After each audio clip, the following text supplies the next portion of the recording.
नमस्कार, स्वागत है आपका इंडिया पर और आपके साथ मैं हूं प्रियांशु मिश्रा। नमस्कार, मैं हूं डॉक्टर पंकज सिंह गौर। यूपी में होने वाले विधानसभा उपचुनाव को लेकर सभी प्रमुख दलों ने अपने अपने प्रत्याशियों की घोषणा कर दी है। किस दल ने किस प्रत्याशी को चुनावी मैदान में उतारा है, इसके लिए हम सीधे चलते हैं आई इंडिया के editor in chief doctor Pankaj Singh गौर जी के पास। तो सर, यूपी में जिन 9 सीटों पर विधानसभा उपचुनाव होने हैं, कौन कौन सी वो 9 सीटें हैं और किस दल ने किस प्रत्याशी पर इस बार दांव लगाया है? सर बिल्कुल, सबकी निगाहें इस बात पर लगी थी कि आखिर उत्तर प्रदेश का जो विधानसभा का उपचुनाव होना है, इसमें भारतीय जनता पार्टी किसे प्रत्याशी बनाती है। क्योंकि ये चुनाव बहुत ही महत्वपूर्ण इस लिहाज से है, उत्तर प्रदेश में 2027 में विधानसभा के चुनाव होने हैं। उससे पहले का ये सेमीफाइनल माना जा रहा है। ये वही सीटें हैं जहां से वो लोगों ने खाली की है जो सांसद बन गए हैं। लिहाजा उत्तर प्रदेश की 10 ऐसी सीटें थीं, इनमें से एक अगर सीट छोड़ दीजिए कानपुर की, वहां पर जरूर विधायक को मौजूदा उन्हें सजा हो जाती है, जिसके कारण वहां पर उपचुनाव हो रहा है। बाकी 9 जगहों पर यहाँ पर जो है, चूंकि वो सांसद बन गए हैं, जो लोग यहाँ से विधानसभा का चुनाव जीते थे, ऐसी स्थिति में उन्हें इस्तीफा देना पड़ा, इसलिए यहाँ पर उपचुनाव हो रहे हैं। इनमें से एक सीट पर पेच फंस गया। वो सीट बहुत ही महत्वपूर्ण फैजाबाद अयोध्या की मिल्कीपुर थी। लिहाजा वहाँ का कोर्ट में मामला था, कोर्ट से वापस भी ले लिया जिन लोगों ने जनहित याचिका दायर की थी, लेकिन कुल मिलाकर अभी वहाँ का डिक्लेरेशन नहीं हो पाया। लिहाजा ऐसी स्थिति में 9 ऐसे विधानसभा सीट हैं जहां पर चुनाव का कार्यक्रम पिछले दिनों घोषित हो जाने के बाद यहां नामांकन भी बहुत तेजी से हो रहे थे। आपको बता दें, क्योंकि नामांकन की जो प्रक्रिया थी उसे समझ लें पहले, इसलिए इस बात को मैं जोर दे रहा हूं कि यहां पर नामांकन दरअसल 18 अक्टूबर से 25 अक्टूबर तक होना है। और ऐसी स्थिति में समाजवादी पार्टी, बहुजन समाज पार्टी और आजाद समाज पार्टी के अलावा एएमआई जो असदुद्दीन ओवैसी की पार्टी है, जो यहाँ पर पीडीएम करके अपना गठबंधन बनाया है, उसने भी प्रत्याशी घोषित कर दिया। लेकिन भारतीय जनता पार्टी अपनी प्रत्याशी घोषित नहीं कर सकी थी, इसलिए इस पर सबकी नजरें लगी हुई थी। खैर, कुछ देर पहले भारतीय जनता पार्टी ने 7 प्रत्याशियों की घोषणा कर दी और समाजवादी पार्टी की तरफ से भी 7 ही प्रत्याशियों की घोषणा पहले की जा चुकी है। और अगर बात करें बहुजन समाज पार्टी की, तो बहुजन समाज पार्टी बहुत अरसे बाद उपचुनाव लड़ रही है और उसने अगर देखें तो सभी प्रत्याशियों की घोषणा कर दी है। यानी प्रत्याशी घोषणा में बहुजन समाज पार्टी आगे निकली, समाजवादी पार्टी आगे निकली और फिसड्डी कहीं ना कहीं भारतीय जनता पार्टी साबित हुई। भारतीय जनता पार्टी गुणागणित तोड़फोड़ की राजनीति करती है, उसका अपनों से ज्यादा दूसरों पर निगाहें रहती हैं, कैसे दूसरे दलों के लोगों को पार्टी में लाया जाए, जिनके बल के सहारे, जिनके दम के सहारे विजय पताका फहराया जाए और कैसे सामने वाली पार्टी को परेशान यानी घेर कर रखा जाए। ये सब ताना बाना भारतीय जनता पार्टी हमेशा से बुनती रही है और चूंकि सत्ता में है तो ये खेल वो करती रहती है। लेकिन सभी लोग परेशान हो रहे थे कि आखिर भारतीय जनता पार्टी के प्रत्याशी कब घोषित होंगे। तो भारतीय जनता पार्टी ने 7 प्रत्याशियों की घोषणा कर दी, समाजवादी पार्टी ने पहले ही 7 प्रत्याशियों की घोषणा कर दी और जो बहुजन समाज पार्टी है उसने अपने सभी प्रत्याशियों की घोषणा कर दी। और यहाँ तक कि आजाद समाज पार्टी, यानी जिसके प्रमुख चंद्रशेखर आजाद हैं, जो सांसद हैं, उन्होंने भी अपने प्रत्याशियों की घोषणा कर दी, एक सीट छोड़कर, वो है सीट सीसामऊ। आप जरा समझ लीजिए कि जो प्रत्याशी उतारे गए हैं उनको भी मैं आज आपको बता दूं, क्योंकि दर्शक जानना चाहते हैं कि कौन किसके मुकाबले यहाँ पर चुनाव लड़ेगा। तो आई इंडिया के स्क्रीन पर आपको वो चारों प्रत्याशियों की फोटो मिलेगी जो इन दलों से उपचुनाव लड़ने जा रहे हैं। तो कौन कहां से लड़ रहा है वो भी हम आपको बता रहे हैं। और सबसे महत्वपूर्ण बात यह है कि इस बार अभी 2 सीटें जो समाजवादी पार्टी की डिक्लेयर नहीं हुई हैं, वो क्यों नहीं डिक्लेयर हुई, इस पर भी सबकी निगाहें लगी थी। इसके बारे में भी आपको बता दें, दरअसल 2 ऐसी सीटें जो समाजवादी पार्टी डिक्लेयर नहीं कर सकी, एक खैर है और दूसरी गाजियाबाद है। इन सीटों को लेकर शुरुआती दौर में ये कहा जा रहा था, चूंकि पीडीए के नारे के साथ चुनाव लड़ती है समाजवादी पार्टी, कांग्रेस का गठबंधन है यहाँ पर उत्तर प्रदेश में, लोकसभा चुनाव में भी सबने देखा, उनका कमाल भी देखा। ऐसे में कांग्रेस कहीं ना कहीं चाह रही थी कि ज़्यादा सीटें मिले और बात नहीं बनी। कांग्रेस ये भी चाह रही थी कि उनकी मनपसंद के हिसाब से सीट मिले और समाजवादी पार्टी ने पहले ही प्रत्याशी घोषित कर दिए। फिलहाल कांग्रेस का गुब्बारा भरा हुआ था, लेकिन हाल ही में हरियाणा का जो चुनाव आया उसके बाद चुनाव नतीजों में जो कांग्रेस को बुरी हार मिली, वो लगा कि कांग्रेस ने जो गलती हरियाणा में की, इससे पहले मध्य प्रदेश और राजस्थान में कर चुकी थी, तो लगा कांग्रेस को गलती कहीं उत्तर प्रदेश में ना हो जाए, कहीं गठबंधन में दरार ना पड़ जाए, तो इसलिए समाजवादी पार्टी और कार्यकर्ताओं दोनों को खुश करना था। तो कांग्रेस ने तय किया कि वो जानती है कि उसके प्रत्याशी अगर लड़ते हैं तो उनकी स्थिति क्या रहने वाली है। लोकसभा में जो उनको वोट मिलता है वो विधानसभा में फिलहाल नहीं मिलता दिखाई देता है, लिहाजा कांग्रेस ने बड़ा सूझबूझ का परिचय दिया और कांग्रेस ने तय किया कि 9 विधानसभा की सीटों पर समाजवादी पार्टी को लड़ाने का काम करेगी। वो सीधे तौर पर प्रत्याशी अपना नहीं उतारेगी। इसकी बाकायदा घोषणा कांग्रेस की ओर से अभी हाल ही में जो उनके प्रदेश के प्रभारी हैं अविनाश चंद्र पांडे, उनकी ओर से की गई है। इससे पहले ही समाजवादी पार्टी के मुखिया अखिलेश यादव इस बात की जानकारी ट्वीट कर दे चुके हैं और उन्होंने कहा है समाजवादी पार्टी सभी 9 सीटों पर लड़ेगी, कांग्रेस का उन्हें समर्थन मिलेगा, कांग्रेस उन्हें समर्थन करेगी। तो अब 2 सीटों पर बहुत जल्द ही समाजवादी पार्टी खैर और गाजियाबाद पर अपने प्रत्याशी की घोषणा कर देगी, इसलिए रुका हुआ मामला नजर आ रहा था। अब जरा भारतीय जनता पार्टी के 2 सीटों की बात कर लें, फिर आपको चारों प्रत्याशियों के बारे में बताएंगे। भारतीय जनता पार्टी की जो 2 सीटों पर प्रत्याशी की घोषणा नहीं कर सकी, उसका भी एक बड़ा कारण है। भारतीय जनता पार्टी के बारे में ये बताया जाता है कि भारतीय जनता पार्टी अपने सहयोगियों को इस बार चुनाव में दरअसल टिकट नहीं देना चाहती थी, खासकर निषाद पार्टी। निषाद पार्टी की अगर बात करें तो पिछली बार मझवा से निषाद पार्टी के ही यहाँ पर प्रत्याशी हुए थे। दिल्ली तक दौड़ लगाई निषाद पार्टी के राष्ट्रीय अध्यक्ष संजय निषाद और योगी सरकार में कैबिनेट मंत्री हैं, लेकिन बात बनती नहीं दिखाई दी। कुल मिलाकर वहाँ तो बीजेपी ने घोषित कर दिया अपना प्रत्याशी। अब बात पश्चिम की करते हैं, जहाँ पर रालोद के गठबंधन से केंद्र में सरकार चला रही है भारतीय जनता पार्टी। तो रालोद चाहती थी कि उसे 2 सीटें मिलें, लेकिन बात जो बनी है वो 1 सीट पर रालोद के साथ भारतीय जनता पार्टी की बात बनती हुई दिखाई दे रही है। ये सीट दरअसल जो बनती हुई दिखाई दे रही है वो सीट भारतीय जनता पार्टी, देखिए, एक तो मीरापुर में नहीं घोषित कर पाई है, दूसरा सीसामऊ में प्रत्याशी घोषित नहीं कर पाई है भारतीय जनता पार्टी। अब ऐसे में 1 सीट जो है वो रालोद के खाते में जाएगी और रालोद यहाँ पर तय कर रहा है। जयंत चौधरी की ओर से सूत्र जो जानकारी दे रहे हैं उसके मुताबिक वो मीरापुर सीट उनके खाते में जाने वाली है और यहाँ से कोई महिला प्रत्याशी उतारेगी रालोद। तो अब बची सीसामऊ सीट, जो सीट फंसी हुई है, चूँकि नसीम सोलंकी जो यहाँ प्रत्याशी हैं, यहाँ पर दरअसल ये कानपुर की सीट है और यहाँ से जो अभी तक विधायक थे उनको सजा हो गई, तो उनके कारण यहाँ पर चुनाव हो रहे हैं और यहाँ पर कोई मजबूत प्रत्याशी भारतीय जनता पार्टी देना चाहती है।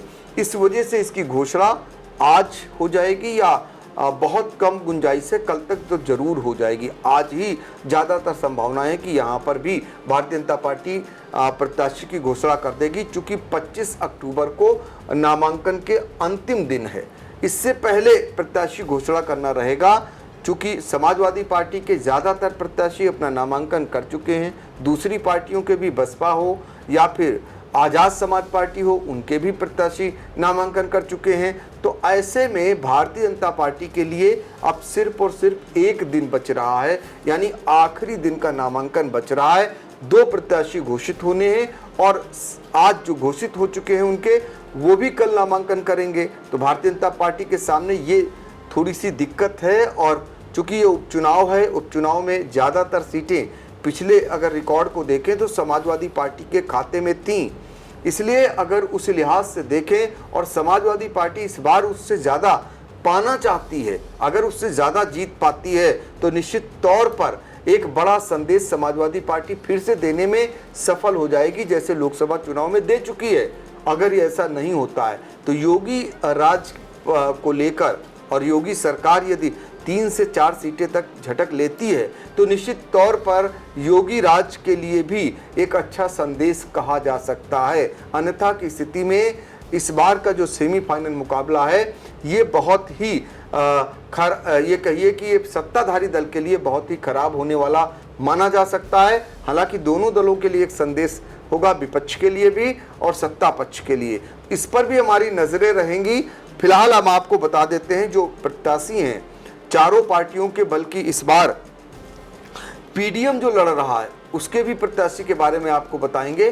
पहले हम 4 प्रत्याशियों की आपको फोटो इंडिया के स्क्रीन पर दिखाएंगे, एक एक विधानसभा सीट का हाल भी बताएंगे कि कौन कौन कहां से प्रत्याशी बनाया गया है। तो सबसे पहले गाजियाबाद की बात कर लेते हैं। गाजियाबाद में भारतीय जनता पार्टी ने यहां पर संजीव शर्मा को अपना प्रत्याशी बना दिया है। कांग्रेस सपा गठबंधन अभी प्रत्याशी नहीं उतार पाई है। बसपा ने पीएन गर्ग को प्रत्याशी बनाया है और आजाद समाज पार्टी सत्यपाल चौधरी को यहां पर प्रत्याशी बनाया है। ये हो गई गाजियाबाद की बात। अब चलिए मीरापुर की बात करते हैं। मीरापुर में चूंकि भाजपा रालोद का गठबंधन है, रालोद के खाते में सीट जानी बताई जा रही है। मीरापुर में कोई महिला प्रत्याशी बनाए जाने के लिए रालोद अंतिम तैयारी में है। जल्द ही प्रत्याशी की घोषणा होने वाली है, लेकिन अभी घोषित नहीं हो सकी है। यहां पर सपा कांग्रेस यानी मीरापुर में सुम्बुल राणा को प्रत्याशी बना चुकी है और इसके अलावा बसपा ने यहां शाह नजर को प्रत्याशी बनाया है। जाहिद हुसैन को आजाद समाज पार्टी ने प्रत्याशी उतार दिया है। अब आपको कुंदरकी लेकर चलते हैं। कुंदरकी में रामवीर सिंह ठाकुर इनको प्रत्याशी भारतीय जनता पार्टी ने बनाया है और सपा कांग्रेस ने हाजी रिजवान को प्रत्याशी बनाया है, जबकि बसपा ने रफत उल्ला को प्रत्याशी बनाया है और आजाद समाज पार्टी ने हाजी चांद बाबू को यहां पर प्रत्याशी बनाया है। और अब आपको खैर लेकर चलेंगे, खैर विधानसभा सीट। यहां पर बीजेपी ने सुरेंद्र दिलेर को प्रत्याशी घोषित किया है। अभी यहां सपा कांग्रेस अपना प्रत्याशी नहीं घोषित कर सकी है। बसपा ने डॉक्टर पहल सिंह और आजाद समाज पार्टी ने नितिन कुमार चौटेल को प्रत्याशी घोषित कर दिया है। सीसामऊ की बात करते हैं। सीसामऊ में भारतीय जनता पार्टी भी प्रत्याशी घोषित नहीं कर सकी है, जबकि यहां पर नसीम सोलंकी सपा कांग्रेस की प्रत्याशी घोषित हो चुकी हैं। वीरेंद्र शुक्ला को बसपा ने प्रत्याशी घोषित किया है और आजाद समाज पार्टी यहां भी प्रत्याशी की घोषणा नहीं कर पाई है। कटेहरी की बात करते हैं, कटेहरी विधानसभा सीट की। यहां पर बीजेपी ने धर्मराज निषाद जो बसपा से आए हैं, विधायक रहे, मंत्री रहे, इनको प्रत्याशी बनाया है और यहां कांग्रेस सपा पहले से ही शोभावती वर्मा को प्रत्याशी घोषित कर चुकी है। अगर बसपा की बात करें तो जितेंद्र वर्मा बसपा के प्रत्याशी हैं और आजाद समाज पार्टी के राजेश कुमार प्रत्याशी हैं। अब बात कर लेते हैं मझवा को लेकर तमाम बातें हो रही थी। यहां पर आखिरकार भारतीय जनता पार्टी ने सुचिस्मिता मौर्य को प्रत्याशी घोषित कर दिया है। ज्योति बिंदु सपा और कांग्रेस से प्रत्याशी हैं। दीपू तिवारी ये बसपा से प्रत्याशी हैं और धीरज मौर्य आजाद समाज पार्टी से प्रत्याशी हैं। करहल की बात करें तो करहल में बड़ा रोचक मुकाबला होने वाला। प्रियांशु, जैसे कि हम दोनों लोगों ने अपनी रिपोर्ट में पूर्व में बताया है, यहाँ बड़ा रोचक मुकाबला इसलिए है कि एक तरफ यहाँ पर मुलायम सिंह यादव जो स्वर्गीय हो चुके हैं, समाजवादी पार्टी के संरक्षक संस्थापक रहे, उनके दामाद हैं, तो दूसरी तरफ लालू प्रसाद यादव के दामाद हैं। आमने सामने मुकाबला है। भारतीय जनता पार्टी ने मुकाबले को रोचक जरूर बनाया है। करहल समाजवादी पार्टी की परंपरागत सीट मानी जाती है। अखिलेश यादव यहाँ से विधायक थे और जब वो सांसद बने तो उस कारण उन्हें इस्तीफा देना पड़ा। लिहाजा यहाँ पर तेज प्रताप यादव जो मुलायम सिंह यादव के पौत्र हैं, उनको समाजवादी पार्टी और कांग्रेस गठबंधन का प्रत्याशी घोषित किया गया। जवाब में यहाँ पर भारतीय जनता पार्टी ने लालू प्रसाद यादव के दामाद धर्मेंद्र यादव के बहनोई अनुजेश यादव को प्रत्याशी बना दिया। अनुजेश यादव संध्या यादव जो जिला पंचायत की अध्यक्ष रही मैनपुरी से, उनके पति हैं, और अनुजेश यादव जिला पंचायत के सदस्य भी रहे फिरोजाबाद से। तो यहाँ भारतीय जनता पार्टी ने बड़ा दांव चलकर बड़ा रोचक मुकाबला बना दिया। सुर्खियों में इस बार मुकाबला कहीं न कहीं करहल का रहने वाला है, क्योंकि यहाँ पर मुलायम सिंह यादव और लालू प्रसाद यादव ये आपस में समधी जरूर हैं, लेकिन इनकी आपसी राजनीतिक प्रतिद्वंदिता भी रही है। कहा यह भी जाता है कि ऐसे कई दौर आए जब मुलायम सिंह यादव को प्रधानमंत्री बनाया जाना लगभग तय था, और उसमें लंगड़ी मारने वाले कोई और नहीं, लालू प्रसाद यादव ही थे। तो ऐसे में अब देखना होगा कि किसका दामाद यहाँ पर चुना जाता है, यानी जनता किसे अपनाती है, लालू प्रसाद यादव के दामाद को या मुलायम सिंह यादव के दामाद को। फिर भी यहाँ सपा और जो कांग्रेस गठबंधन के तेज प्रताप यादव जो पूर्व सांसद रह चुके हैं, वो भारी पड़ते हुए दिखाई दे रहे हैं। पूरा यादव कुनबा या पूरा सैफई कुनबा, ये कहा जा रहा है कि उनके साथ एक पैर से खड़ा नजर आ रहा है। वो प्रोफेसर रामगोपाल यादव हों, शिवपाल यादव हों, डिम्पल यादव हों, धर्मेंद्र यादव हों, अखिलेश यादव हों, तमाम ऐसे लोग जो उनके साथ खड़े नजर आ रहे हैं एक पैर से। इनकी ताकत का भी इस बार अंदाजा पता चलेगा कि कितनी ताकत है अनुजेश यादव को रोकने के लिए, वो सब कुछ निकल करके आएगा। और इस मुकाबले से जुड़ी हुई हर एक छोटी बड़ी खबर आई इंडिया आप तक जरूर पहुंचाएगा, क्योंकि एक ऐसा मुकाबला जो देश के पटल पर आने वाला है। भले ही चुनाव विधानसभा का होना है, लेकिन इसे लोग जानना चाहेंगे। दोनों के समर्थक, दोनों नेताओं को चाहने वाले बहुत सारे लोग हैं, यानी मुलायम सिंह यादव को और लालू प्रसाद यादव को पूरे देश में लोग जानते, पहचानते, मानते हैं। तो लिहाजा वहां का हालचाल भी जानना चाहेंगे, और आई इंडिया इससे जुड़ी हर एक खबर आप तक पहुंचाएगा। तो हमने आपको बताया करहाल में भाजपा ने अनुजेश यादव को प्रत्याशी बनाया। समाजवादी पार्टी, कांग्रेस पहले से ही यहां पर तेज प्रताप यादव को प्रत्याशी बना चुकी है, उनका नामांकन भी हो चुका है। और बसपा यहां पर अविनाश कुमार साक्य को मैदान में उतार दिया। इसके अलावा आसपा यानी आजाद समाज पार्टी ने विश्व प्रताप सिंह को यहां प्रत्याशी बनाया है।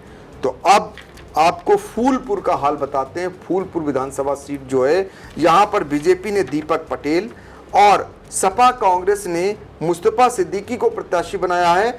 बसपा ने जितेंद्र ठाकुर को, और इसके अलावा आसपा ने शाहिद अख्तर खान, आसपा की बात आजाद समाज पार्टी यानी आसपा मतलब, तो वो भी इस बार लड़ा रही है।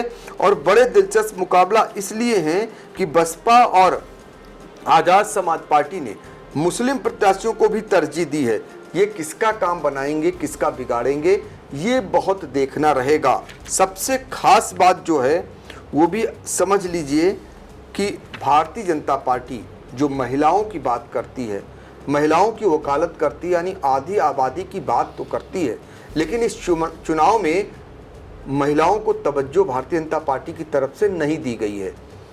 तवज्जो समाजवादी पार्टी और कांग्रेस की ओर से जो गठबंधन प्रत्याशी हैं उनकी तरफ से दी गई है। अब तक अगर बात करें तो 1, 2, 3, 4 प्रत्याशी जी महिला उतार चुकी है, यानी 50% का यहाँ पर सपा जो है महिलाओं को वरीयता देती हुई नजर आ रही। ये अपने आप में बड़ी बात है। प्रियांशु जी, अब एक नजर सब पर और है। ये तो वो 4 मुख्य रहे, इसके अलावा उपचुनाव में अपना 5वां पैर जो डालने का काम किया, यानी 5वां पैर लगाने का काम किया, वो असदुद्दीन ओवैसी हैं जी, और AIMI प्रमुख हैं, और इनकी पार्टी यानी कि PDM, इन्होंने भी प्रत्याशी की यहाँ पर घोषणा की है। तो वो समझ लेते हैं कहाँ से इन्होंने प्रत्याशी उतारे हैं। इनमें से 3 सीटों पर इनका PDA ने प्रत्याशी उतारा है, जिनमें से 2 सीटों पर AIMIM के प्रत्याशी हैं, और जबकि 1 सीट पर प्रगतिशील मानव समाज पार्टी ने प्रत्याशी बनाया है। उनमें से कुंदरकी में मोहम्मद वारिस AIMIM के हैं प्रत्याशी, और अरशद राणा ये भी AIMIM के प्रत्याशी हैं, जबकि मझगवां से जो हैं ये हैं स्वयंबर पाल, ये मानव समाज पार्टी के हैं जी। तो कुल मिलाकर 3 प्रत्याशी इधर से भी उतारे गए हैं। अब देखना होगा कि इस बार का जो मुकाबला है, जो अभी बचे हुए शेष प्रत्याशी हैं, वो कौन पार्टी कब तक उतार देती है। कांग्रेस वाला जो दिक्कत थी समाजवादी पार्टी को, वो करीब करीब खत्म हो चुकी है। वो अधिकार समाजवादी पार्टी को मिल गया है और समाजवादी पार्टी ने बताते हैं कि तय भी कर लिया है नामों को, बस घोषणा बाकी है। तो कुल मिलाकर उपचुनाव को लेकर हर एक खबर पर आई इंडिया की नजर रहेगी। आप लोग जरूर आई इंडिया देखते रहें। और प्रियांशु कुछ पूछना हो बताएं। जी बिल्कुल, पूरी जितनी भी जानकारी अभी तक विधानसभा उपचुनाव को लेकर थी वो आपको दी गई, दर्शकों तक पहुंचाने का प्रयास किया गया। और आपको बता दें कि ये विधानसभा उपचुनाव इसलिए भी सभी पार्टियों के लिए बेहद जरूरी माना जा रहा है क्योंकि 2027 में यूपी का विधानसभा चुनाव होने वाला है। देश का सबसे बड़ा प्रदेश है, 403 विधानसभा सीटें हैं। तो ये केवल 9 सीटों पर विधानसभा उपचुनाव नहीं है बल्कि एक सेमीफाइनल भी है आने वाले विधानसभा चुनाव के लिए। तो सभी पार्टियों ने अपने अपने धुरंधर मैदान में उतारे हैं। समाजवादी पार्टी की तरफ से 2 सीटों पर प्रत्याशी नहीं घोषित किए गए हैं। भारतीय जनता पार्टी की तरफ से भी 2 सीटों पर प्रत्याशी घोषित नहीं किए गए हैं। लेकिन अब नामांकन में 24 घंटे से भी कम समय शेष बचा है। तो ये उम्मीद लगाई जा रही है कि आज 24 अक्टूबर को ही इनके प्रत्याशियों की घोषणा हो सकती है। अगर आज नहीं हुई तो 25 अक्टूबर की सुबह तक ये 2 जो नाम है वो भी घोषित कर दिए जाएंगे दोनों पार्टियों की तरफ से। और इस बार बहुजन समाज पार्टी भी दमखम से लड़ने का ऐलान कर रही है। आजाद समाज पार्टी भी आ गई है और पीडीएम जो एआईएमआईएम जो पार्टी है, असदुद्दीन ओवैसी और अपना दल जो लोकतांत्रिक अनुप्रिया पटेल की बहन जो है, उन्होंने मिलाकर जो पार्टी पीडीएम बनाया था, उन्होंने भी अपने 3 प्रत्याशियों की घोषणा की है। तो फिलहाल बड़ा रोचक मुकाबला देखने को मिलेगा सभी 9 विधानसभा सीटों पर। और हर एक छोटी बड़ी अपडेट से आई इंडिया दर्शकों तक रूबरू कराता रहेगा। यह खबर आपको कैसी लगी, लाइक कमेंट और शेयर जरूर करें इस खबर पर और अपनी प्रतिक्रिया जरूर दें ताकि अगर कोई सुधार की गुंजाइश हो तो वो भी हम कर सकें। तो फिलहाल के लिए हमें दीजिए इजाजत। नमस्कार। नमस्कार।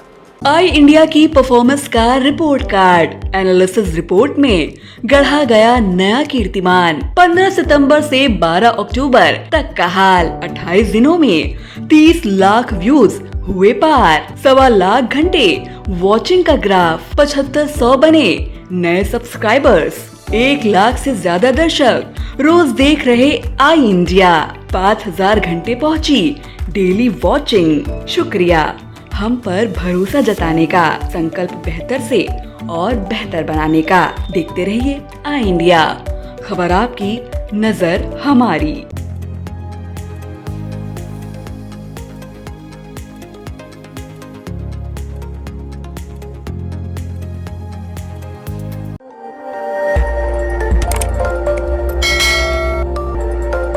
खबर आपकी, नजर हमारी। देखते रहिए आई इंडिया।